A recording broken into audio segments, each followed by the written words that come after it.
going Boston. In the Western Conference, like I said, as we recorded, we have a game going on live right now.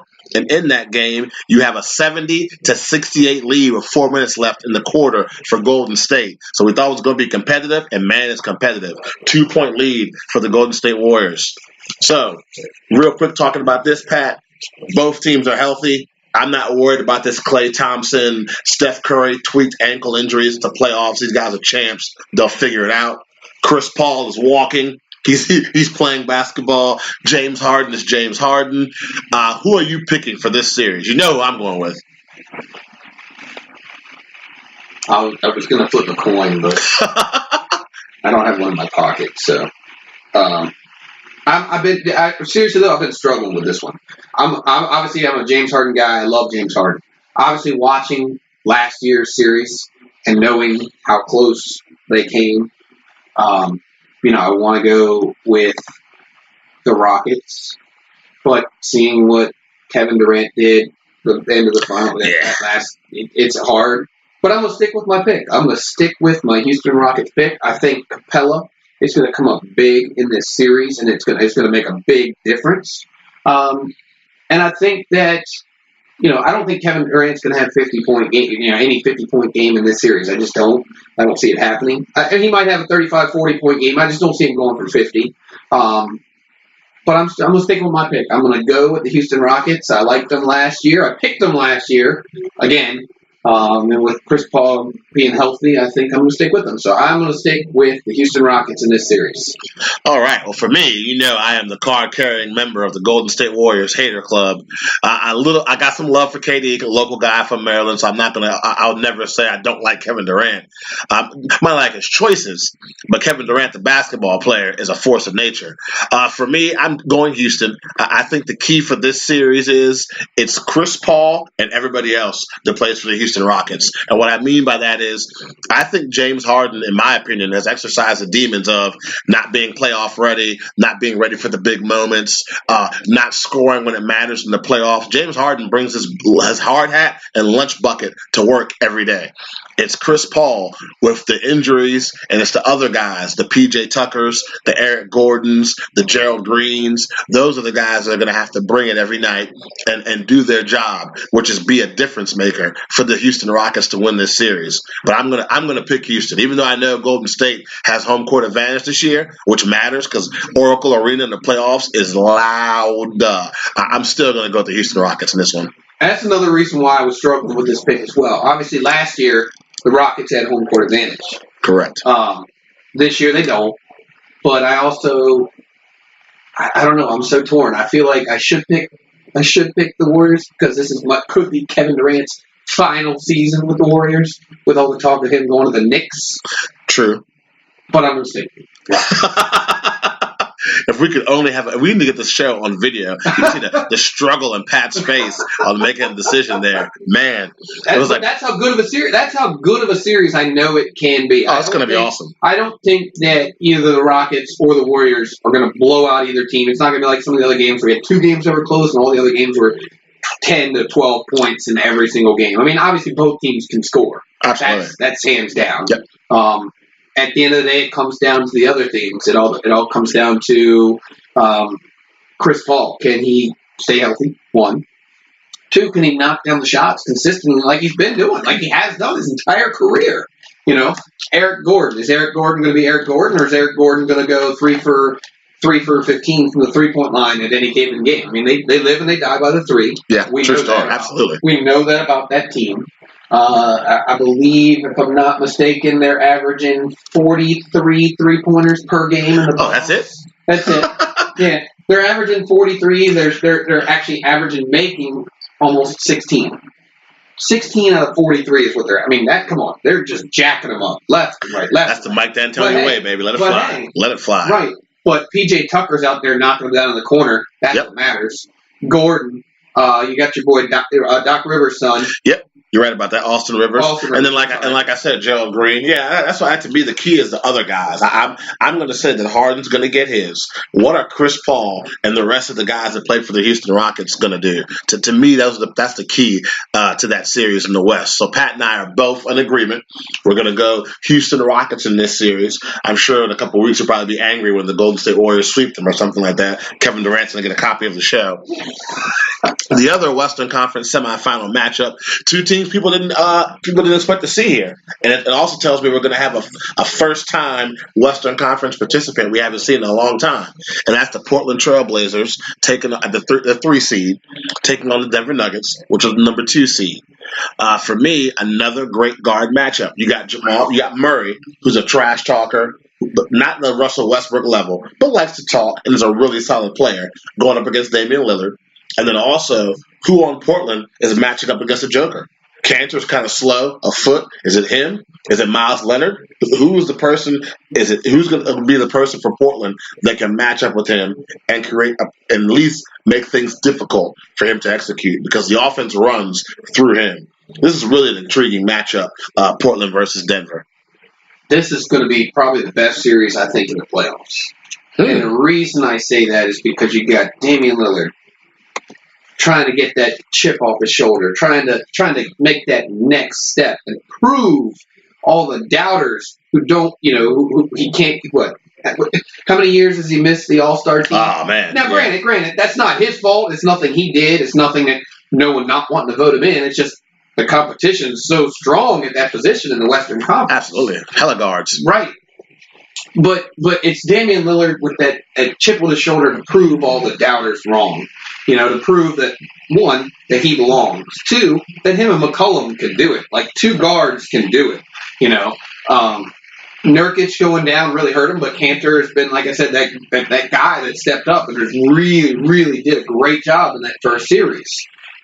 Cantor's a little banged up. I don't remember what they said. He had a shoulder injury. I don't know if it was a separated shoulder. Shoulder injury. Yeah, I just remember it was a shoulder injury. And, man, they're going to need him. They're going to need him to come up big time going against Jokic. He's no joke. Yeah. And I hate to that just came out. I knew that wasn't on purpose. I was like, he did not mean that at all. No, I didn't. But on a serious note, man, he's the truth. Like, you see what he can do. You see his passing skills. You see, how he can score. I mean, his footwork is insane. He gets down there inside and backs people down. And old man game, man. He got that YMCA. He got that YMCA game. And he knocks down 3-pointers out there too. Yep. So, I mean, the Blazers are going to have their hands full on the inside. And I think that's what's going to win or lose this series because we know what Lillard can do. We know what McCollum can do. We know what Murray can do. But, man, this series, I honestly, I'll let you pick first because I'm still not sure on this one either. I think it's just so crazy. And the matchups are so great that it's just going to be a phenomenal series.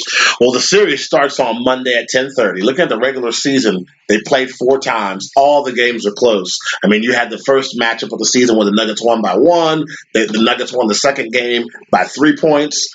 A big victory for the Nuggets. When they played the third time, they won by 9, and then Portland finally was able to squeak out a 3-point win. So it's definitely been a competitive series through the regular season. For me, I'm going to pick Portland, and this is a couple reasons why. 1, I'm a Damian Lillard homer. I'm all about Dame Dollar. I'm gonna stick with my guy.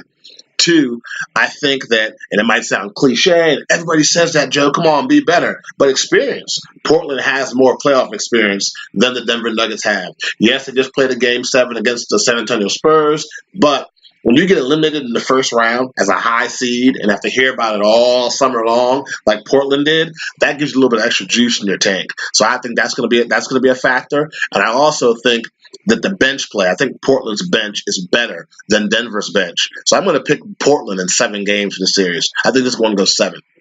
You think it's going to go 7? I do. I agree with you. I think it's going to go 6 or 7.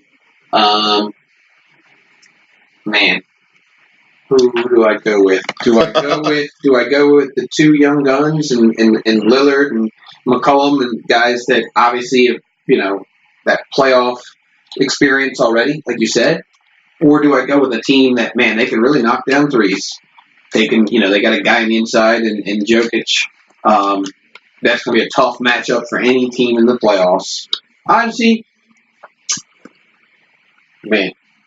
And it's funny, we were talking about it before, and I thought about it, and I was kind of like leaning one way, and I'm struggling in my own head right now, leaning the other way. Like I said, there should be a video on this, because in my head, I'm like, well, we could go this way or we could go that way.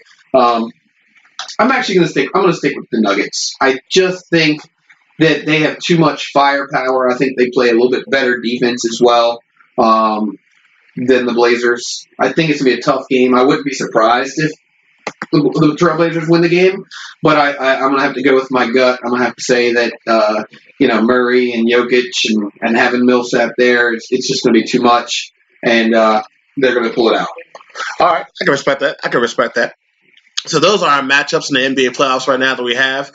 Just a real quick update, and we'll update it again, obviously, before the end of the show as well, too. For those who are wondering, it's 83-76 Golden State right now, and the third quarter is coming to an end momentarily. So we're taking a look at that. That's our NBA playoffs matchups where we're at in the Western and the Eastern Conference. Sliding over to news and notes, because there's never a dull day in the NBA. A couple things that happened. First and foremost, Patrick and I definitely want to send our condolences to John Havlicek and his family. Hondo, the great Celtic, passes away at the age of 79. A guy who's a Hall of Famer, multiple championships, multiple All-Star games, just one of the icons of not just the Boston Celtics, but the icons of the NBA as well. So we definitely want to say RIP to John Havlicek. He will not be forgotten. We talked about at the beginning of the show about how impressed we were with the fight and the effort we saw from the Los Angeles Clippers. So was Steve Ballmer, the owner of the Clippers, as Doc Rivers has signed an extension with the LA Clippers to stay with that team for a few more years, put a few more dollars in his pocket. I know Pat talked about the story of him losing some money in the streets of San Francisco during the playoffs against Golden State, so even more money going into the pockets of Doc Rivers as the Clippers are going to sign him to an extension. One of the guys that Patrick and I grew up watching playing in the NBA, he's a little older now, but he's moved on to the front office, and that's Tayshaun Prince. A lot of people remember him from his championship he had with the Detroit Pistons. He was named the Vice President of Basketball Affairs for the Memphis Grizzlies. So shout out to Tayshaun Prince finding success off the basketball court as well. So definitely want to salute him for that. And also Luke Walton. Of course, I'm sure everybody heard about it now. An alleged sexual assault happened while he was with the Golden State Warriors. As of right now, the investigation is underway. The NBA has their own investigative team, and the Sacramento Kings have also hired somebody to lead their investigative team as well to take a look at this incident. Just to note, both teams, the NBA's investigative team and Sacramento, led by females. Just want to make sure, just something I think that's actually unique, and I think that's something that needs to happen more. Actually, when you have these assault cases, it makes sense to me to have a female be the person to look into the case, because it's a different perspective that a man obviously wouldn't have, because that's something that usually happens to men. Can it happen to men? Absolutely, but we hear about it mostly when it comes to assault and harassment cases. For the most part, it's a female victim. So to have a female lead the investigation, I think, is important and something that people might want to look into doing more of. So we got that going on, and then of course too, one of my favorite players, young guys, Pats as well, but he just seems to not be able to get a break, man. Fifth coach, is it, for Devin Booker? It's going to be his fifth coach for a kid who's only 22 years old, as the Phoenix Suns have gotten rid of their coach after one season. A lot of people are being interviewed for that job. I mean, some of the usual suspects. Monty Williams is a really hot name we hear for every job now. Tyronn Lue, Juwan Howard, some of the names we're hearing being tossed around. What are you hearing as far as the Phoenix Suns coaching search goes, Patrick? Yeah, pretty much the same names as well. I think Monty Williams is probably the most common one that I'm hearing. I mean, we know what he did. During the time in New Orleans. Yeah, so I think he's a great fit. I think they're a young team. I think he's the type of guy that could really take reins of that team. So I mean, I don't know, Phoenix. I mean, you just look at it, their draft picks that they've gotten. You got Dragan Bender, 4th overall pick. DeAndre Ayton, 1st overall pick. Devin Booker. I mean, you count them. I mean, how many top picks, top 5 picks in the NBA can one team have and still not perform? Yeah. No, you're absolutely right about that. and how many picks they make that were bad picks. I mean, you talked about how Damian Lillard struggles to make the All-Star game because the West is so guard heavy. I'd say the same thing about Devin Booker. I mean, that guy, if he was in the Eastern Conference, probably would have made the All-Star team by now. But because he's in the West and there's so many guards, and also because the team the team does underperform, he's not somebody. How many nationally televised games do you see of Devin Booker? I just think that they gotta figure it out in Phoenix. I know they